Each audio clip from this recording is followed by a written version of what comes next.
Drink some merchant ale. You'll feel much better. Mm-hmm. We're going to take out many cold sounds this time, huh? Got home from work yesterday. Started feeling a little bit of scratchiness in my throat. By the time I went to sleep, I was full on just coughing the entire night. But it's probably just a cold, though. I'm reasonably sure it's just a cold. And knowing me, as long as I properly get fluids and soup and tea and things like that, usually for me, things like this tend to last about 24 hours. I have juice. I don't have any soup. We have been going full out for the past few days. Yeah, we're going to be great this recording. I can already tell. Editing Ryan here. Ryan was wrong. It was COVID. He got better.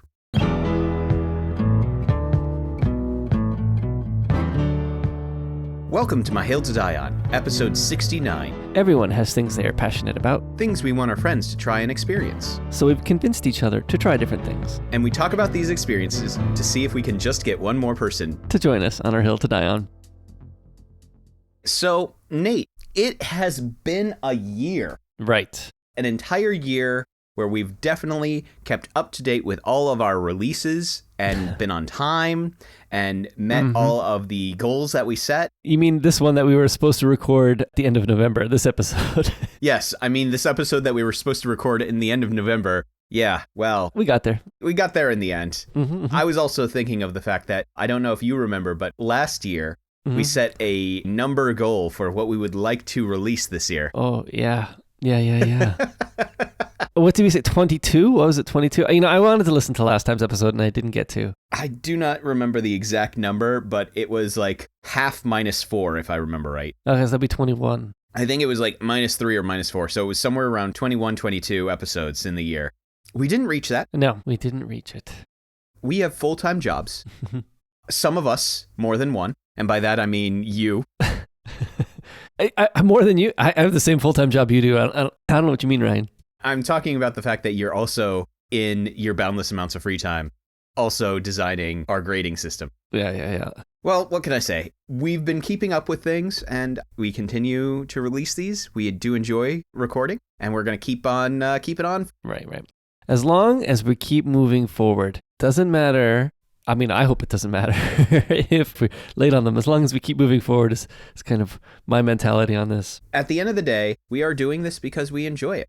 We are doing this because we like challenging each other to read and experience different kinds of media. And at the end of the day, if we don't quite reach 21 in a year, we don't reach 21 in a year. We got to 18, which actually technically is not too far off. No, we were just, 3 behind? Well, I mean, and again, I'm doing this based on my memory. Maybe we said 22. Oh, and we had 18 last year too. Hey, if anything, we're consistent.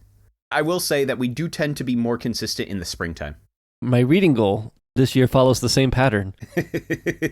I was ahead on my reading goal, and then the fall killed me, and I fell behind on my reading goal. Oh, well. Well, you have other responsibilities that crop up in the fall. Yeah, I do. So let's say that 18 is our goal again for next year, huh? And then if we beat it, then that will just be amazing. Yeah, we still want to aim for releasing every other week, but we'll set an initial goal for 18 because, life finds a way. And if we beat it, good news. So as per usual, as our yearly wrap-up kind of stuff, we talk about some of our favorite things that we experienced over the past year. Because the years aren't that bad. Sometimes I listen to these podcasts and I'm like, oh, this is the worst year ever. And sure, and maybe in some areas it might be. But, I always think there's so much good stuff to look back on. And I like to look back on these things. I think it's best to be positive about what was good about this year, because there were some good things about this year. I think so. So, on that note, I think we should just dive straight into it. So the categories we're going to do this year, which are the same as last year. I mean, I think the only one that's not going to work really is main media visual, because we only had 2 visual main medias last year. One that I picked and one that you picked. Yeah. We did a lot of books this year.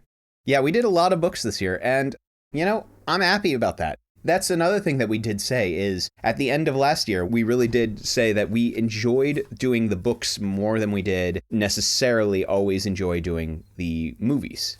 Right. So we'll talk about that one later, but that one's the only one that doesn't really work out. So we're going to go through our normal list of wrap-up things that we found as our favorite things that we really enjoyed throughout the year. Last year, we did favorite game, favorite movie, favorite TV show, event or trip, music, new thing, and then specifically focusing on the podcast, we focused on our favorite drink, our favorite main media, separating those into favorite main media book and favorite visual media. This year, I think we're going to add favorite book that we didn't use for the podcast. Because yes, we did read things outside of just for the podcast. This year especially, for me anyway. We'll get into that in a bit. So Nate, I have to ask you, because I'm really going to be surprised. What was your favorite game of the year? Disco Zoo, Ryan. Okay, if anything, this is what I want to do, because I want to know how long it takes me, especially because I am not putting as much time into it. I think even last year I said that really organizing my pictures is still my favorite game. And I got back into that, especially since we talked about it on the last episode. I got back into organizing pictures, and I organized a whole bunch more. I organized enough now that I can make a new album. So I got to work on that now. I got to start making the new album. But anyway, if anything, what I want to do in my Disco Zoo is say where I am. In Disco Zoo, I have done 2 rewinds, and I'm about to do my 3rd rewind. And I want to see next year where I'm going to be. You know, I'm just saying, you are probably the one person who keeps putting Disco Zoo back on any kind of search algorithm. Well, one of the reasons why I want to say this is because I don't really play it fast. It's not like I'm going to be at my 10th rewind by next year. I want to know if I'm even going to have completed my 3rd rewind by the end of the year. That's what I want to know. So I'm putting the stake in the ground to say, no, I don't really play that fast. Do I even do 1 rewind per year? But it's to say, no matter how much I talk about it, I'm really not that fast. Uh-huh. So what was your favorite game this year? My favorite game this year was the game Elden Ring. Okay. Mm-hmm. Oh, I got to take notes on this. Okay, I'll start writing this down. So the game Elden Ring, it was a whole lot of fun. I am actually surprised I only mentioned it twice. I was probably holding myself back because it is a game that I probably invested a good 100 hours into. So I've described it before, but it's a action RPG in the Dark Souls and Bloodborne kind of vein. And you are exploring this giant world, trying to figure out the mysteries and become the Elden Lord by defeating a bunch of other things. I mentioned that there are lots of really sad endings in the game when I last talked about it. And by sad endings, I mean endings for characters' plot lines. Like, you would go through different character plot lines and all of them ended up being like, oh, that's heartbreaking. Like, no one has the cheery happy end where they go skipping off into the sunset. The closest I mentioned was the guy who you basically can avoid giving him a terrible ending, and rather he just becomes like a really nice guy who follows you around and tailors your outfits. But it's a fantastic game. They recently did a couple of updates on it, adding in some PvP stuff, which, quite frankly, I'm not a huge PvP kind of player, player versus player, where you log on and you can fight another player. It's not really my style of gaming because I usually want to play a game for its story. I want to play a game for like fighting against, you know, the monsters in the world and not other human beings. But yeah, it was a great game. I really enjoyed it. I invested a whole ton of hours into it. I would say close runner-ups for me would have been, there were a lot of good games this year. I'm now thinking about all the games that I played this year, and I'm like, oh man, I did play a lot of really good games. Deathloop was a lot of fun, and Returnal was a whole lot of fun. Did I play that this year, or was that the previous year? You mentioned it. Actually, the same time you mentioned Elden Ring. Oh, okay. All 3 of those were probably the ones that I remember the best playing this past year. All right, favorite movie. Ryan. Yes. And we did watch a few movies in the theater this year. Not too many. More than last year, I guess, but still not too many. And one of the ones we watched was Minions, Rise of Gru. And that was pretty fun. But I'm definitely going to have to go with Top Gun Maverick. Really? Ryan hates this movie. Ryan hates this movie because he hasn't even watched it yet. Yeah. Well, I didn't. All right. Here's the deal. I did not like the original Top Gun. And so there's nothing that is luring me towards watching a sequel to a movie that I didn't enjoy in the first place. Well, and if you're watching the show notes, Ryan, I am putting Top Gun Maverick. Oh, man. I'm putting this into my main medias. I'm moving my other ones down. I'm going to have to watch this movie now. I'm moving my other ones down so that we can watch this movie together. Although I am reading right now the sequel to Gollum and the Genie. And I think I might squeeze that one in before even Top Gun. Well, you can keep pushing Top Gun further down the list. I'm okay with that. But I put it in there now. So you can watch it with me because it's not a bad movie. I'm sure it's not terrible, but I didn't enjoy the first one. I am completely on board with not enjoying the first one. And so for me, it's the fact that, like, why would I watch a movie? Why would I choose to spend my limited time on this earth to watch a movie that is a sequel of a movie that I didn't enjoy? Yep. So anyway, I'm putting it in there, Ryan. Minions Rise of Gru was pretty hilarious too. Although it's one of those ones where the stakes have to rise, so it went off the deep end a little bit in terms of stakes. Like, wait a minute. They jumped the shark. Maybe. Maybe. I think the evil villain was too much, but the rest of the story was just fine. In fact, maybe held up the rest of the movie. So I think that's enough. The evil villain didn't really play a large role in the movie. Well, I mean, even in the first one, the evil villain wasn't terribly present. It was Vector in the first one, if I remember right. Yeah. He was a foil more than anything else. Exactly. And I guess, yeah, you could say that here too. Because really the plot was Gru learning from his mentor. That was really the plot of the movie. And then there was a villain on the side that they had to defeat at the end together. The plot of the movie was Gru and his mentor. Anyway, it was an enjoyable movie. I did not watch a whole lot of movies this year. I think the only movie I actually saw in the theaters was Doctor Strange. Because I don't go to the theater that much. I tend to watch a lot of movies from home. And I watched a bunch of really random movies this year, many of which are older. And then about halfway through the year, I got on this kick of rewatching through the entire new Doctor Who series. By that, I mean starting from the 9th Doctor forward. So for me, a lot of my watching was things like that. I'm going to limit this to new movies so that I don't just talk about, like, hey, you know what movie is great? The Princess Bride. Yeah. Mm-hmm. But I think the two newer movies that came out in the past year that I watched were Doctor Strange in the Multiverse of Madness and Death on the Nile.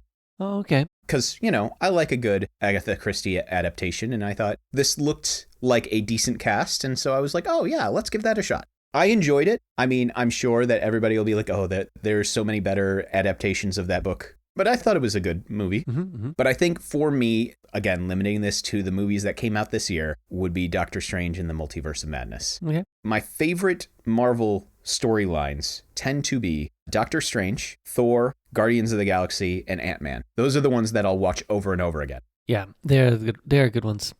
So with having a new Doctor Strange movie coming out, I was like, yeah, that sounds good. They definitely went in some interesting directions. Mm-hmm. Have you seen it? Yes, I have. I'm not sure it's one of my favorite Marvels. Oh, it's not my favorite Marvels. I like the original Doctor Strange a whole lot more than I like this one, but it's still good. Limiting it to the new movies that came out this year, of the new movies that I saw, it is the best movie that I saw. Again, most of the other movies I was watching, like just looking at my most recently played things, are things like I rewatched The Imitation Game, Mad Max Fury Road, Onward, Knives Out, Muppet Treasure Island. The important stuff. Things like that. Because of the timing of things, I missed Thor in the theaters. Oh, yeah. Thor Love and Thunder. Yeah. It was on sale last night and I bought it, but I didn't get a chance to watch it last night. It could have easily probably taken the... I think so.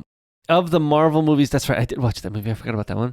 Of the Marvel movies I watched this year, that I think is probably my favorite. Yeah. I will say that the other one that has intrigued me from the Marvel Universe is the Guardians of the Galaxy Christmas special that just came out. I have not seen it yet, but... Oh, me neither. I haven't seen that either, yeah. I'm going to have to watch that because, again, it's one of my favorite storylines is the Guardians of the Galaxy, so... Oh my gosh, I completely blanked on the fact that I played the Guardians of the Galaxy game this year. Oh. It's actually a really good game. There were some little weirdness with some of the controls, but it was a very fun game. So all that to say, I'm very sure that after I watch Thor Love and Thunder, it will probably overtake Doctor Strange, but I bought it last night, and so I did not get a chance to watch it yet. I'm not saying Thor Love and Thunder is an excellent movie, but I thought it was pretty good. Well, I'm just saying that I'm going to watch it anyway, and it's probably going to outrank Multiverse of Madness for me. All right, next category. What do we got next? TV show series. There were a lot of good shows this year. This is probably my most contentious category. Well, I guess maybe because there's a few that are very good. I don't know if I have one that's like, oh my goodness, this was the absolute best, but there was a lot of very high quality stuff that I liked, that I enjoyed. I watched Andor on Disney Plus. That was very good. There's a Netflix show called The Extraordinary Attorney Woo. It's a Korean drama that I watched with my wife that I very much enjoyed. Picard Season 2 was good. I enjoyed that. I think the one that I'm going to have to pick, though, is Severance, which we, of course, we discussed. So please listen to our episode on that, which was number 64. So very much enjoyed Severance. I think that's going to have to be my pick because it was very good. Yeah, seems reasonable. Really, those are really the shows I watched this year. So, I mean, again, I wait till other people say they're good, then I watch them. I don't watch that much. This is pretty much what I watched. Oh, besides Lower Decks. Lower Decks was excellent, too. I did finally get a chance to watch some of Lower Decks, and I really did enjoy it. It's very fun. See, that's the problem. Again, because I had quit a bunch of my streaming services, I didn't watch a whole lot of new TV this year. If I was watching TV or a movie, it was something that was older that I already knew that I liked, or I was reading a book, or I was playing a video game. I tended not to branch out too much this past year. I decided on a whim to rewatch Gallivant at some point this past year. Have you ever seen it? No. It is wonderful and ridiculous. A bunch of like fantasy tropes in a irreverent comedy musical, and it's just great because it's comedy and musicals. I mean, kind of exactly up my alley. And it's all set in this fictitious fantasy world that's loosely in the Middle Ages.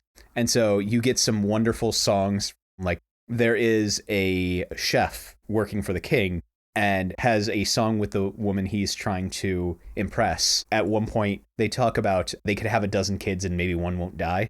Because, again, it's set in this fantasy world of the Middle Ages-esque sort of thing. If we're going hour for hour, what I watched the most, I mean, it's Doctor Who. It's always great. But I think, again, if I'm sticking to the new things, I got to choose Severance. I got to choose Severance. Great recommendation. I could not stop watching it. One episode would end and I would go immediately to the next episode. So you're picking Severance, not Doctor Who? I'm picking Severance, not Doctor Who, because I'm limiting it to things that I haven't seen before. Because I can't in good conscience do that, because otherwise what it's going to end up being is, oh, what's your favorite movie this year? Doctor Who again? Yeah, sure. You mean Disco Zoo again? Is that what you said? I wasn't going to call you out for it, but...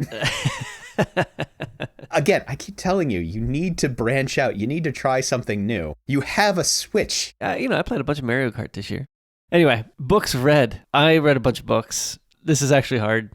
Yeah. There's a whole bunch of books that I read that are going to end up as main medias. A few of them being Fifth Season, which we're going to talk about pretty soon coming up. Piranesi is one of them that I put on my list. Calculating Stars is another great book, which happens to be one of the few books that I read through my Kindle this year. Except for books I read for school, I don't think I read any physical books. Most books I listened through audiobooks, but I did read a few on the Kindle, and Calculating Stars is one of them. We're going to be talking about that one coming up. And again, another one we're going to talk about coming up here that I'm going to pick as my favorite book of the year is The Nova Incident. Well, if you're going to pick that one, I'm going to try to pick something else so that we're just not exactly... Oh, not picking the same thing? I got to go first, so I sniped your pick. Well, I was trying to decide between multiple things anyway, so you taking that off the list is good for me because I'm like... I read it it was the book just before I read Bands of Mourning. Yeah, that was my favorite book this year, I think. It's very good. I think it's a great, fourth, third, depending on how you count, book in the series, because it wraps a whole bunch of storylines up. Well, it doesn't wrap them up. I guess maybe it includes a whole bunch of stuff from the past. So there's a lot of payoff for having read the previous books. I think that makes it quite good. Plus the tension and the plot. You're pretty invested in these characters by now, so it just gets deeper, which is kind of nice. It is a really good book. I really enjoy it, and I have things I want to say about that ending, but we'll hold off until our episode on that so that we don't give random spoilers. Yes, go read all of Dan Morin's books. Start from book 0. Start from the Caledonian Gambit, and you just read straight through, and if you want to, you can also read the side novella stories. Which are good. The Homecoming, the one... which is my shortest book I read this year, at 40-something pages. I still cannot believe you're counting that. Hey, it's a book. I read it. I read it on my Kindle. It tells you why Taylor is not present in the first part of this book. It makes complete sense that he took it out. It would have been too much to include it in this book. It would have distracted from the main point of the story. So he separated it out into novella, which I enjoyed. Yeah, it makes sense. I just have to laugh at that because I'm like, maybe that's the solution to catch up to my reading quota. Well, I did read a few 3-hour books recently to help bring the book count up high, but they were decent books. They're not good enough to be mentioned here in the books read, though. My problem was I decided that I was going to up my reading challenge because I had well since surpassed it. And unfortunately, I probably shouldn't have. This was about a month ago. Unfortunately, since then, I have been a mite busy, so I'm falling well behind. So I'm looking through my 5 stars on Goodreads. I had a number of 5 stars, but most of them are books that I've read before. So this year, I had a pattern I caught myself falling into, which was I would read a Terry Pratchett book, and then I would read something else. And then I would read another Terry Pratchett book, and then I would read something else. I read a lot of Terry Pratchett this year because I love Terry Pratchett, and getting Nate started on this caused me to go, I really should just reread the entire Discworld series. And so I read a lot of Discworld. And again, these are all rereads is the difficulty. But if I'm going to go and limit myself to books that I really enjoyed, not a reread, because that's the thing that I'm going to go with. The Lost Metal, the next book in the series that we're going to be talking about later today, I've started the book, and if I had finished it, probably would have been the winner. But I haven't finished it quite yet. While so far, I am very much enjoying it. I've been trying to take my time with it, and life has gotten in the way, and so I can't officially say that that's my favorite. So I will say that it's gonna be The Goblin Emperor.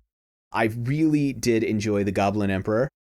It is a book from several years back. It won the Hugo, it won the Nebula, it won the Locus. It's an award-winning book. It is that good. It gets into lots of political intrigue. I love the world that they build. The future books in this series jump to a different character. I'm intrigued to jump into those books when I clear out my next queue. But yeah, I very much enjoyed The Goblin Emperor, so much so that I actually, for my fantasy class, have that as one of the choices that the students could read. Yeah, it looks good. I don't need to say too much more about it. Other books that I really enjoyed that were in the 5-star ranking for me were the Monk and Robot books. I really did enjoy those. Oh, yeah. I have a lot of 4 stars and then a lot of books that I read. We have a long list of things to get to, huh? Yeah. All right, trips or events. I think I only went on one. One trip. So I'm not going to pick the trip I took that had the bad Wi-Fi. That was exciting. Not my favorite trip. Anyway, I am going to pick, not too much of a surprise, the trip we took to Universal Studios Japan. We talked about it a few times on this podcast with the whole trip, overnight bus route, and then stay in Universal Studios. Quite fun. That's the trip I'm going to pick. Anything else? No, we talked about it. I think we talked about it on 62. It was a fun trip. It was fun to take the overnight bus, and then it was our first time in Universal Studios Japan, so that was fun, and especially because it really worked well with my daughters, who really wanted to see all the Harry Potter stuff at Universal Studios, and they got to, and that was great. Good. So where did you go, Ryan? Was your favorite trip to Okinawa with the tech team? It was fun. The tech trip was actually pretty fun. Yeah, it was good to see what other schools were doing. It was really nice to be able to help out. Right. Because that was what the trip was all about, was to try to help this other school see what could be done with their technology. I thought it was very good, but for me, that was also a bit of a chaotic time for me because I was in Okinawa during the first week of my new class. Right. Trying to send back all the materials to my students and kept having some sort of connection error, so it never uploaded what I wanted it to. It was just one thing after another. So it was fun, but it was also a bit of a stressful time for me. Yeah. One of our other guys had the same. He was having problems uploading his videos too for his class. Yeah. Oh, well. Yeah, well, again, it was good, and I enjoyed the ability that we had to help out this other school. Yep, and we got some help in the process, too. Some inspiration of what they're doing, thinking about what we're doing. Do we want to continue doing it the same way? So, yeah, that worked out very well. Yeah, and being able to ask ourselves, is the way that we've been doing it the right way? And for us, many times it was, yeah, this is the right way for us. Yep, but we had to think about it still. While the trip down to Okinawa was really fun, the other trip that I took this year, I went up to a city called Obanazawa. Oh, yeah.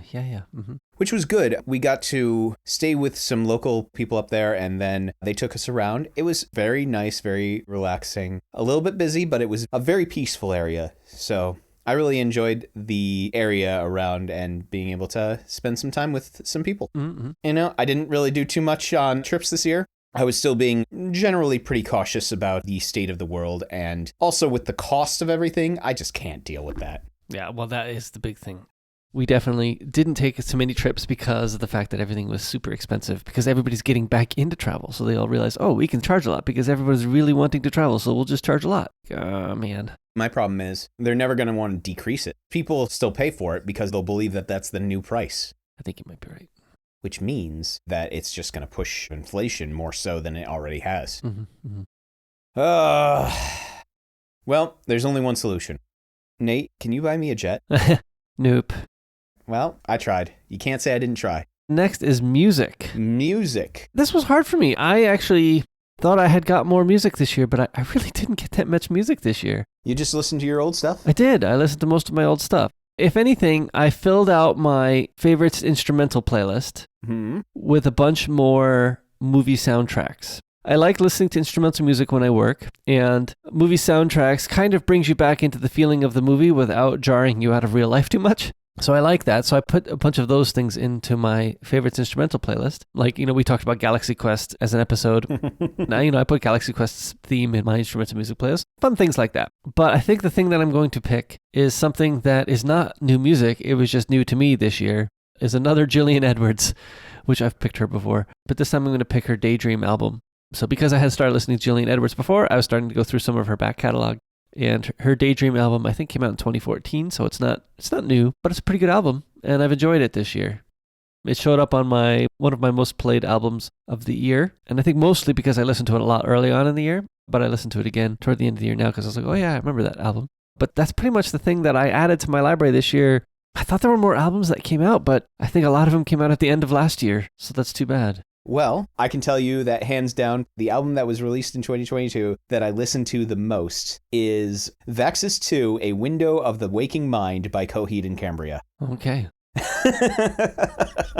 Coheed and Cambria is a band that I have listened to since I was in high school, I think.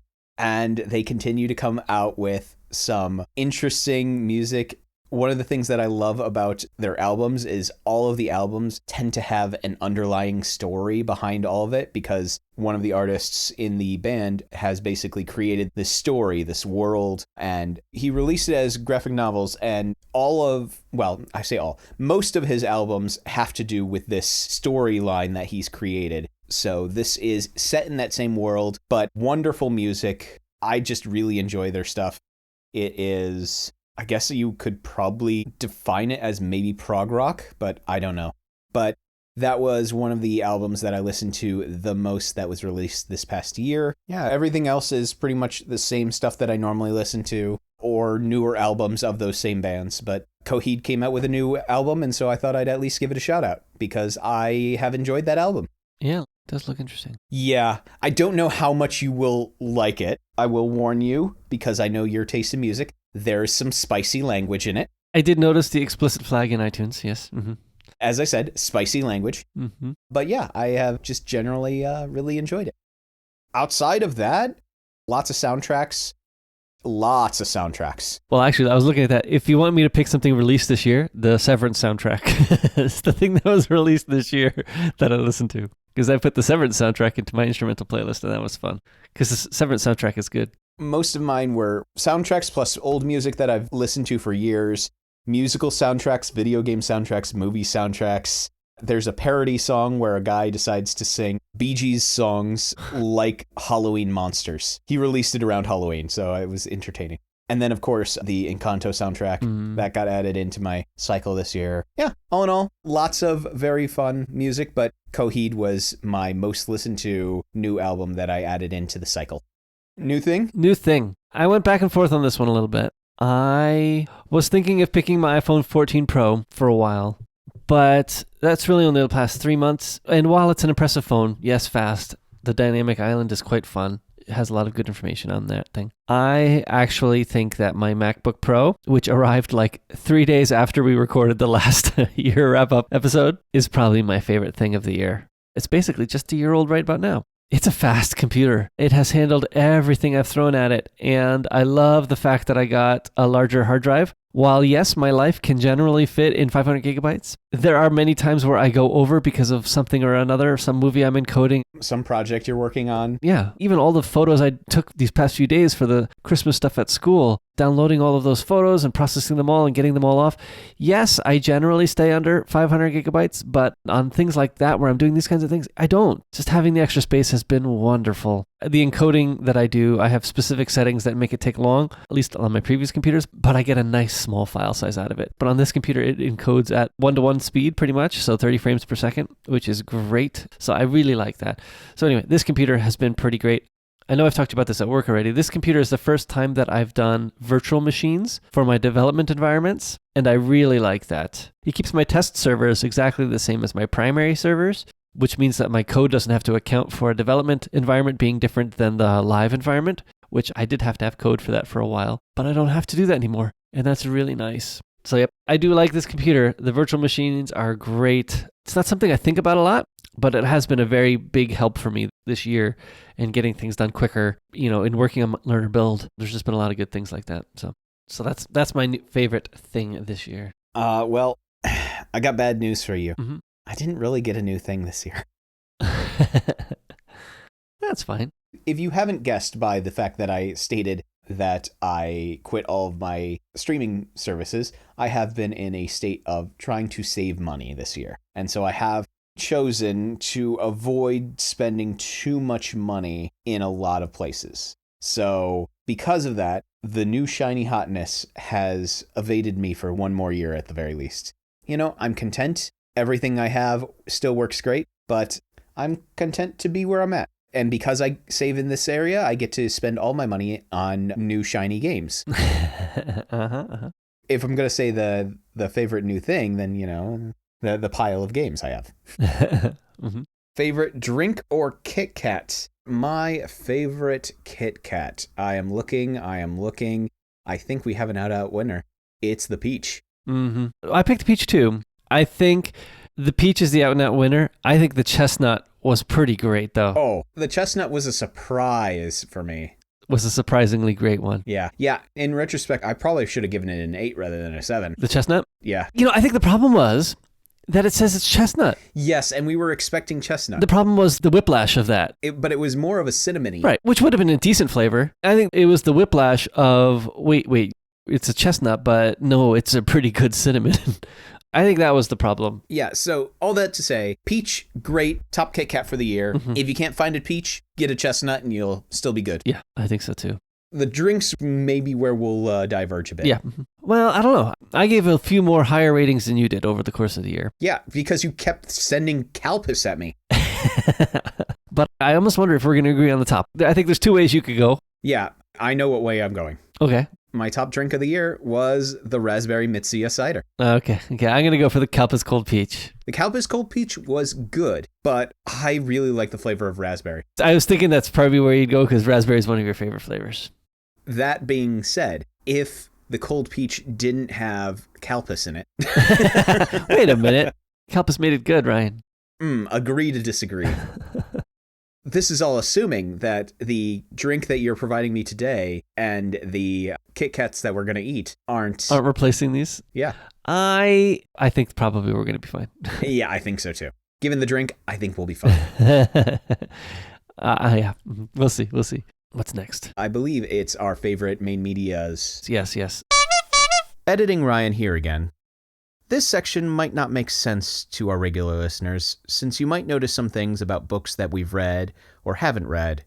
Well, we swapped the order of a couple of our episodes since we had Dan Morin on for his book. And, well, we just ask that you please forgive our time traveling in this segment. So, favorite main media that was a book. So, are we going with what we did last year where you can't pick one that you brought, or? Yes, that's what I'm thinking. I mean, the problem is... my choices are City of Ember or City of Sparks. No. Galaxy and the Ground Within. That was good. To be taught if fortunate. Good. But I liked Galaxy and the Ground Within more. We're Not From Here. It's all right. It wasn't my favorite. And Gollum and the Genie, which was really good. So my problem is basically it is between Galaxy and the Ground Within and Gollum and the Genie.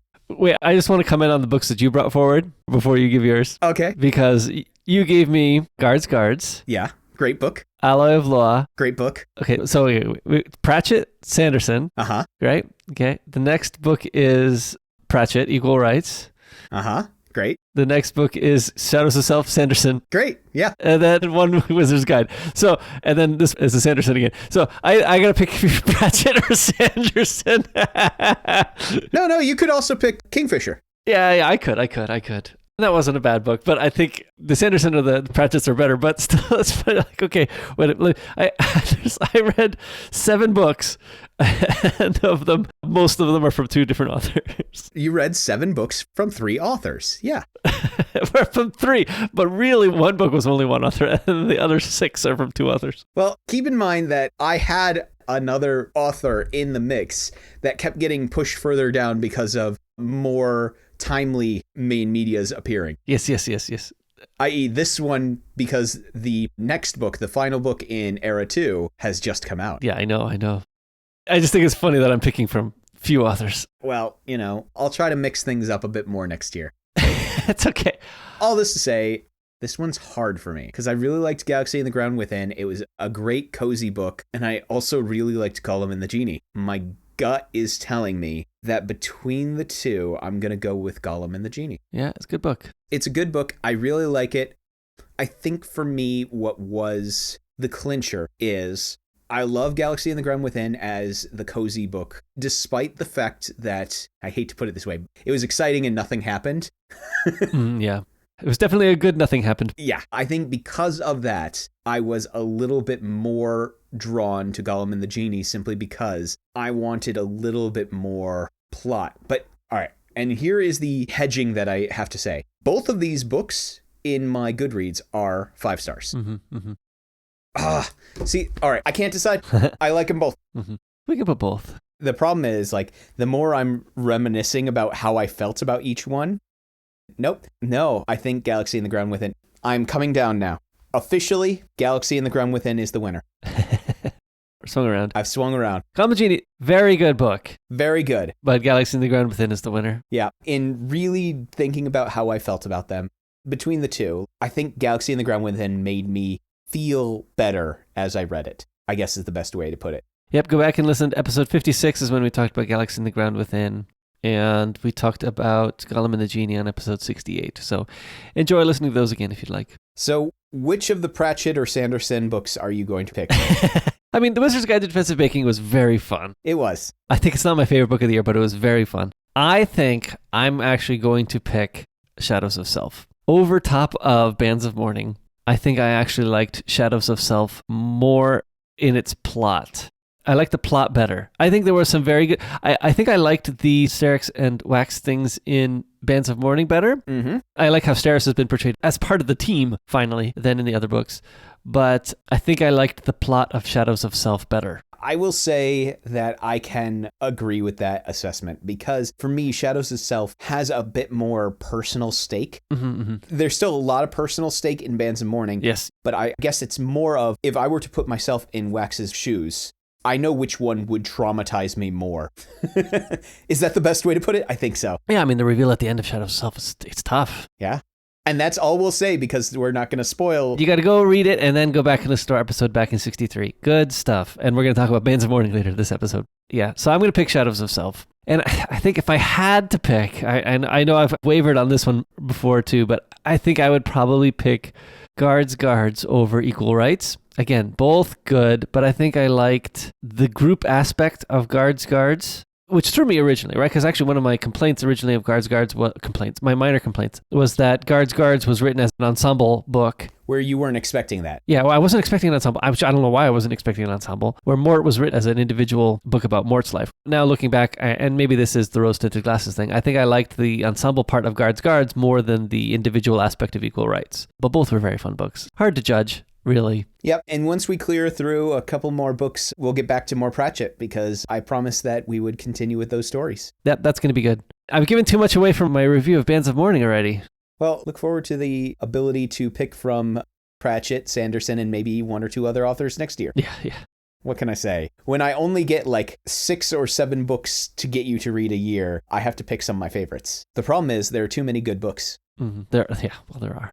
The last one, which is a little bit silly. Favorite visual media. Yeah, so I'm not picking Kung Fu Hustle. I gotta tell you, I'm not picking Kung Fu Hustle as my favorite visual. But I think I'm going to alter this category and say my favorite episode of the year, just for this fun, because some of our episodes don't get counted. So I'm going to say the low definition episode was my favorite this year. That was a lot of fun. I'm just going to mention that as an episode that everyone should go back and listen to. That is the episode where we are playing a game based solely on definitions. Episode 59. Did I say low definition? Yes, you did. Can I keep saying that? Is that okay? If you say low definition, we might get in trouble with copyright. Copyright? Did he copyright that? I don't know. We like you, Steve Lutz. He's a nice guy. Everyone should go listen to Low Definition on the Incomparable Network and then enjoy our version of it on episode 59 of this podcast. Our version is a little bit tweaked from their version, but very much in the same vein. Because you know what? We wanted to play this game, and guess what? We're not on the Incomparable panels. Yeah, we're not big enough yet. We probably won't be big enough ever, but that's okay. Yeah. Go ahead and listen to episode 59. It's hilarious. Yeah, it was a lot of fun. So are you going to pick Severance? So my choices are... Oh, Galaxy Quest. We could have picked Galaxy Quest. Well, that was technically Terrence's. I could pick Q-Who or Severance. Yes, you could pick Q-Who, which is a good episode, but man, we only watched one Star Trek this year. You know what? I think between one episode of Star Trek and the entire series of Severance, I think I'm going to have to choose Severance. You know, don't understand why you didn't want to pick Kung Fu Hustle. It was okay. It was a fun movie to watch, but it's not my favorite. Oh, I know. Truth be told, I probably should have had you watch a different one first. That was Shaolin Soccer, made by the same person. But instead of a fight, it's all about a bunch of people trying to use Kung Fu to play soccer. All in all, I get why it's not your favorite.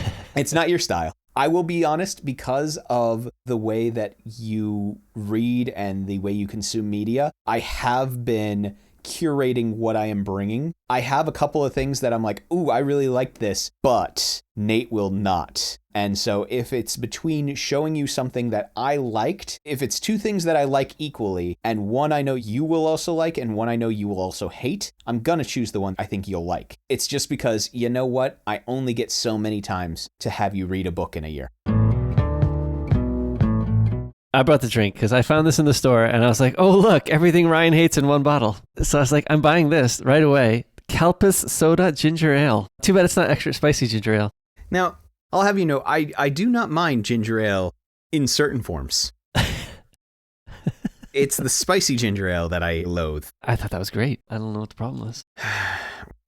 So we have Kalpis and ginger ale in one bottle that is a pale beige color with sediment on the bottom. I didn't see. Ooh, there is sediment. Interesting. That's real ginger, Ryan. Uh-huh. Where does it say real ginger? Is that like the 3% fruit juice in all of our other drinks? Oh, there's no fruit juice in this one. Yeah, because it's not fruit. Doesn't say root juice either, huh? I don't think people would want to drink something that said root juice. Yeah, come on down. You can get some real root juice. I do not know why root juice is prospector voice in my brain. Yeah, but let's see how this is. I'm curious if I'm going to like it. I mean, I do like Kalpis in general, and I like ginger ale. But together, do they fit together? If I get sick, I'm blaming this on you. No. The ginger's going to help your cold, Ryan. Hopefully it'll help my cold, too. Oh, that is a smell. It smells like ginger ale. Yeah, it smells like ginger ale. I'm not sure they work together. If the ginger ale feels watered down. The ginger ale feels watered down, yes, which doesn't make it as painful as the last one, but it's not good. It tastes like milky ginger ale. Like ginger ale cream soda, right? It's a ginger ale cream soda is what it is. Just not good. I think in subsequent taste, it's getting better for me. I think I like it. I'm not sure it's excellent. It's not going to score very high. I think I'm going to give it a 7. I think it's actually better than I expected. 4. That's where I land. Lower than passing, huh? It's not bad. It's not like painful as the other ginger ale was, but it's not good. I don't know. I kind of like it. I mean, I'm going to probably sip at this, but I'm not enjoying it. Mm. And yes, I am sipping at this in the hopes that the ginger helps me. Yeah, I know, ginger ale heals all. Curry heals all wounds. Yes. I didn't get Ryan to like this Kelpis. Oh, well. Wow, what a surprise. Ryan, you're ruining our Kelpis sponsorship. Yeah, Kelpis, if you actually do want to sponsor us, I will not lie. I will probably choose to like it, but that's okay. You cannot pay me to like this. You brought the milk tea Kit Kats? Yes, I found milk tea Kit Kats. I also found a bunch of other ones, like I found a cafe latte Kit Kat and a bunch of other ones. But the one that we're going to have today is the milk tea Kit Kat. I do like the multicolors. That is fun. Oh, you mean the wrapper? Yeah, it's plaid, It's like a tartan. but each one has a different color. Yes, so I have one that's like a blue and a purple, and then I have another one that's like a dark purple / maroon. Mm-mm-mm. All right, so I'm looking at these, and they are basically the same color as the ginger ale. Oh, yeah. Wow, that's pretty... I did not do that on purpose. Wow, very close. That's very interesting. Yes, so very pale beige. Yep. Milk tea is a flavor I enjoy, so I'm very curious about this. I'm expecting it to taste like milk tea. Let's see. Mm-hmm. It tastes like milk tea. I think they succeeded on that. Yeah, it's milk tea. They made a chocolate form of milk tea. It's a very sweet milk tea, but again, it's a Kit Kat, so par for the course. It doesn't wow me. Actually, in some ways, I think the flavor is more subtle than I expected. I think I expected the tea flavor to stand out more. I feel like the milk flavor stands out a lot, Yes, but the tea flavor is a little bit more subtle than I expected. I'm thinking 6. I'm right there with you. It's a good Kit Kat. But it's nothing to write home about. Right. It's not wowing me. It's not a 7. Nope. I think even if the tea flavor stood out more, I think it might still be a 6. I'm not sure that would have helped it. Well, I think milk tea is probably not one of my favorite flavors. It's a good flavor, but it's not a favorite. So even if the tea was more present, I'm not sure it would be a higher ranking. Yeah, again, it's all right. Mm-hmm. Not bad. Not a bad Kit Kat. Nate. Yes, you had me read a book. Yes, trying to be slightly more timely, the 4th book in Mistborn Era 2 just came out. So I thought I'd have you read book 3, so that I can have you read book 4. Yes, which I'm looking forward to. Because, it's always important to put a bow on things and wrap them up. Actually, I just realized, after we read that one, we'll be done with this series until he comes out with another book. Do you think there is going to be a number 5? Not in Era 2. This is the last book of Era 2. He's going to start in Era 3? Yep. Wow, okay. Good for him. That was his intention. We'll see how it turns out. But given that this one just came out, I would expect it in like 3 years. Oh, yeah, well, yeah, okay. So we've now caught up in this series, is what I'm saying. I could have you move to another of his series, or I'll probably try to mix things up and, maybe give you some new authors. I'm not complaining. I just thought it was funny. Yeah, I know. All right, I had you read The Bands of Mourning, which was book 3 of Era 2 of the Mistborn series. It is great having to say that the entire time. We always have to lead with all of it. Yeah, you got to preface it so that if somebody comes in at this point, they're like, oh, I don't want to hear about book 3 of Era 2. I should probably start with book 1 of Era 1. You know how many episodes I have to link to at the bottom of the show notes? Like, read all of these books before you get to this one. Read all these books, listen to all these episodes, then come back. Serious commitment to listen to this part of the episode. Are you hearing me, Terrence? Sorry, just kidding. Well, I think he's already read all this. He's already read all this? Good. Because we're going to dive straight into this, I think it's important to note that from this point on, there will be spoilers. So please, if you do not want to be spoiled on, again, book 3 of Era 2, then I recommend that you stop the podcast, go back, read the previous stuff, or listen to the previous episodes, and then come and rejoin us. There's just a small little bit of homework if you haven't done any of the reading prior to this. But to give you the quick little elevator pitch of the Bands of Mourning, at the end of book 2, with the death of Palm, Wax tries to move on. At the opening of this book, Wax and Steris are at their wedding, and things, well, they go wrong. When he goes home, Milan and another Khandra are trying to get Wax to help them out in their search for the Bands of Mourning, a relic from the age of the Lord Ruler, an item that would very well tip the balance of all of the chaos that is happening in Elendel. So, Nate, book 3 of Era 2. I liked it. Okay. I'm feeling a little hesitation in that. I liked it, but... Well, I mentioned one of the things already, is that I think I didn't like the plot in this one as much. Now, okay, I think one of the things I didn't like was that all of a sudden we're talking about a relic that must have been around for 700 years, but as now all of a sudden, now we have to talk about it, now we have to do something about it, now we have to find it. I didn't like that so much. I mean, I guess there's pressure because everybody's looking for it, so we have to find it first, kind of thing. I don't know. I don't even remember the Bands of Mourning from the books. I'm guessing that we must have heard about it before. You remember that in the first book, the armbands that were around the Lord Ruler that Vin basically shoved off into the mist. In the first book? At the end of the first book. End of the Final Empire. Right, because she pushed him off his arm, right? Those were supposed to be the Bands of Mourning from the legend. That is what everybody was expecting. Right. And they weren't. They were the spearhead of mourning.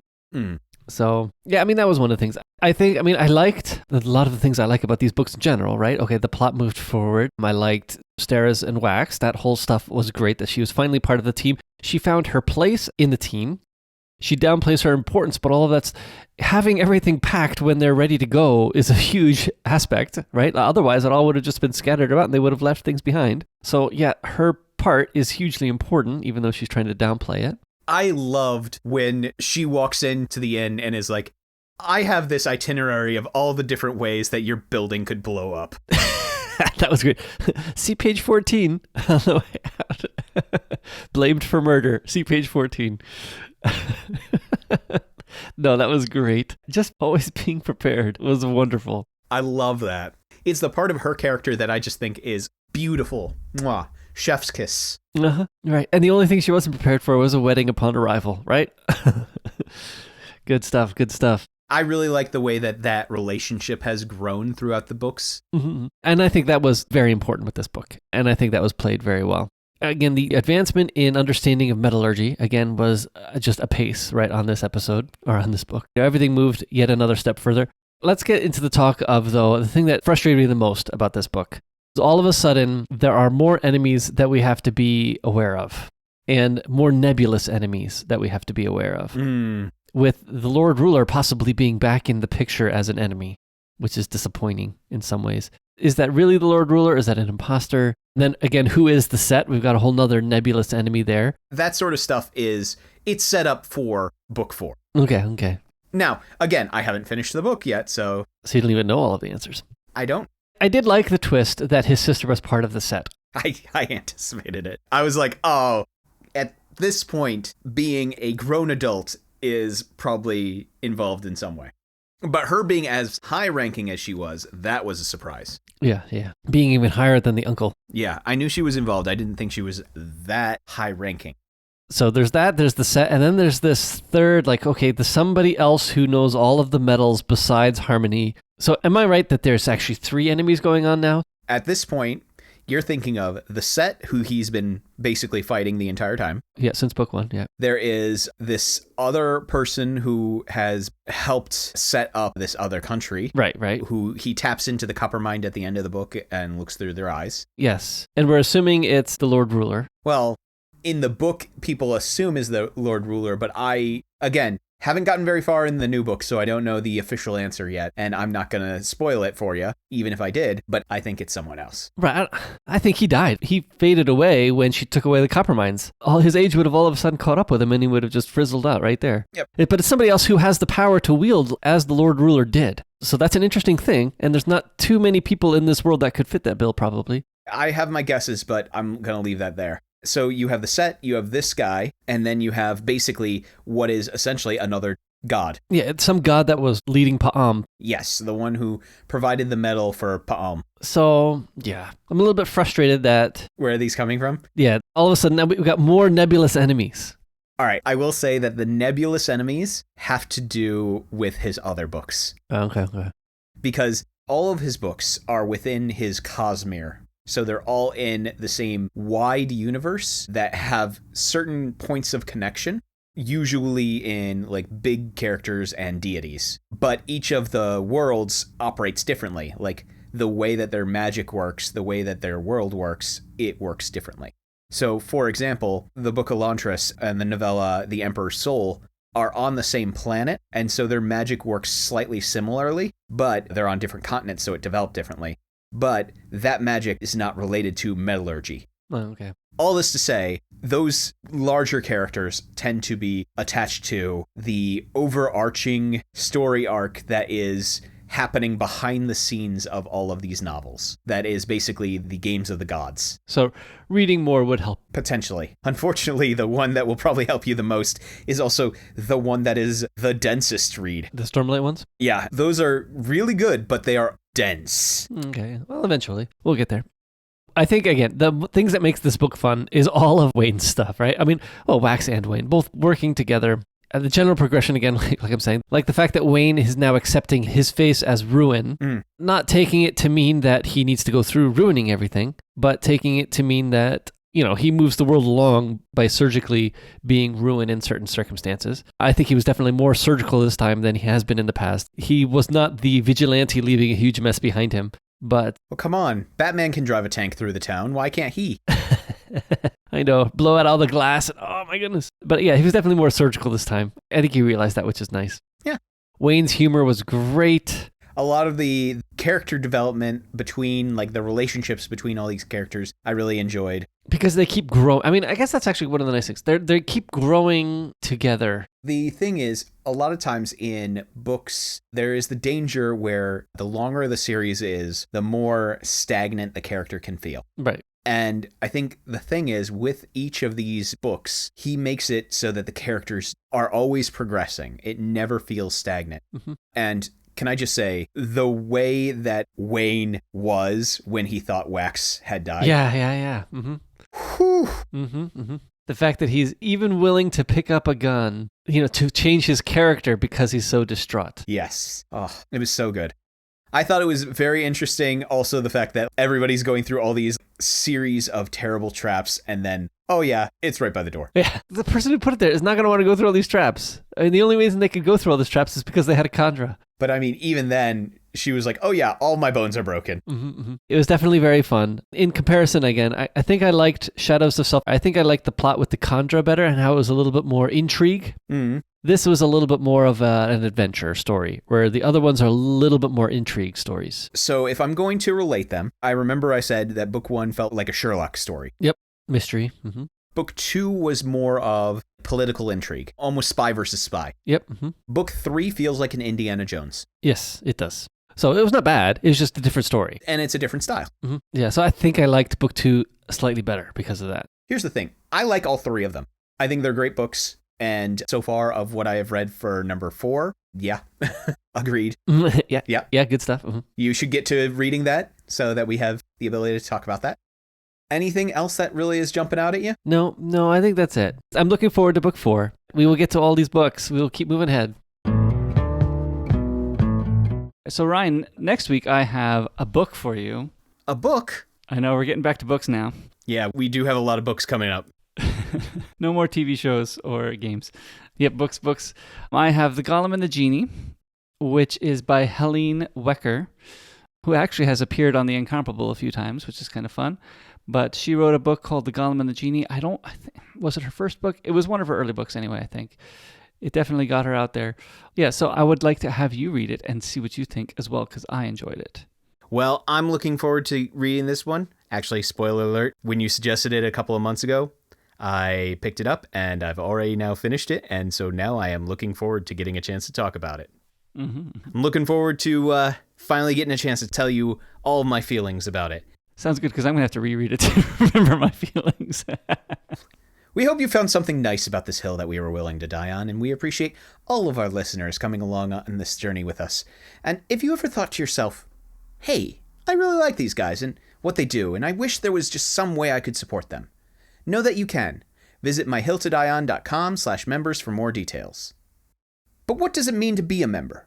Well, for the low price of $2 a month or $15 a year, you can help support this podcast, and by doing so, you'll get access to the members-only Not My Hill episodes, where we talk about things that are, well, probably somebody else's hill to die on. We have very strong feelings about them, but as the title says, they're definitely not hills that we'd be willing to die on. In addition to that, you will also get access to the suggestion form, where you can make suggestions for our Listener Hill episodes, where we will watch, read, or climb up a hill that you are willing to die on, and we'll talk all about it. But know that the conversation doesn't have to end here. The discussion can continue with us through Reddit at the subreddit My Hill to Die On. Or you can reach us by email, which is, at no one's surprise, myhilltodieon sayitwithmenow@gmail.com. And finally, we upload all of our episodes to our YouTube channel, which is also named Say It With Me Now, folks, My Hill to Die On.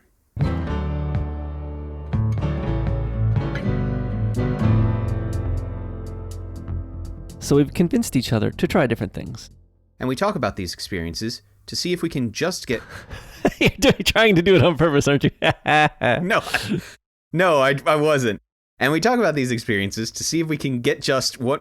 No, it doesn't feel natural anymore. And we talk about these experiences... And we talk about these experiences to see if we can just get one more person to join us on our hill to die on. You're going to do just get, huh? I can't help it now. It didn't sound right to say get just. You know, all reasonable people would have probably recorded this once and just keep reusing the canned versions. No. Well, it's because we put our episode number in the middle of it. That ruined it for us. No, we put it right at the beginning. Well, that's what I mean, yeah, well. All you have to do is each episode. Welcome to My Hill to Die On, episode 69. Yeah. All right, slap on the rest of it. It would sound different. I forgot to ask, what is new thing? Sorry, it's a new thing. I didn't realize that until... I don't know how it said think there. T-I-N-K. Or it should be T-I-N-G. Yeah, no, I get it now. I just didn't know we were having some kind of group thing. Yeah, group think, yeah.